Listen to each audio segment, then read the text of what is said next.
نام محمد تا ابد در جان و دل ها ماندنیست، در جان و دل ها ماندنیست.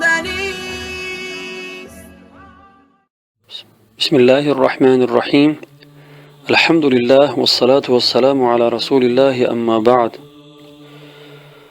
از ابو هریره رضی الله عنه روایت است که پیامبر خدا صلی الله علیه و سلم فرمودند: همه امتیان من وارد بهشت می شوند مگر کسی که امتناع ورزد، یعنی خودداری کند و خودش داخل جنت نشود.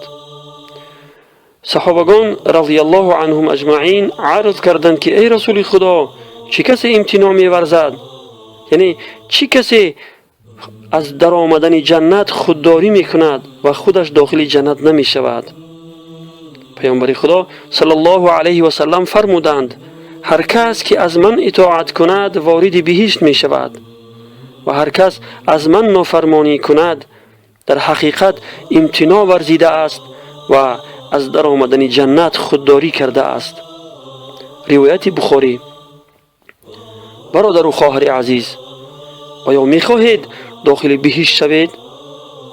البته هر فرد مسلمان می خواهد که داخل بهشت شود، ولی فراموش نکنید که برای داخل شدن به بهشت باید اطاعت پیامبر صلی الله علیه و سلم را کرد. برادر و خواهر عزیز، تو که مسلمان هستی و می خواهی داخل بهشت شوی، پس چرا پیامبر خدا صلی الله علیه و سلم را اطاعت نمی کنی؟ آیا بینمازی و بی‌حجابی، دشنام و حقارت‌های فحش گفتن، آبروی دیگران را ریختن، رسم و نوارهای فحش و بی‌حیایی پهن کردن، با لباسهای تنگ و نیم برهنه خود را به نمایش گذاشتن و مردها را بیقرار کردن، اطاعت نکردن از پیامبر خدا صلی الله علیه و سلم نیست؟ برادران و خواهران عزیز، شما با این کار خود اطاعت از شیطان می کنید، نه از پیامبر خدا صلی الله علیه و سلم.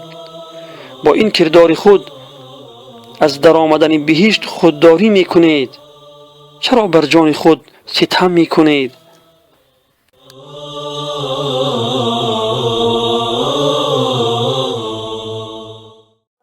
جوان تا کی چنین مدهوش و مستی، هزاران توبه کردی و شکستی، نمی آید چرا یک لحظه شرمند ز دادار و ملیک کل هستی، ز دادار و ملیک کل هستی.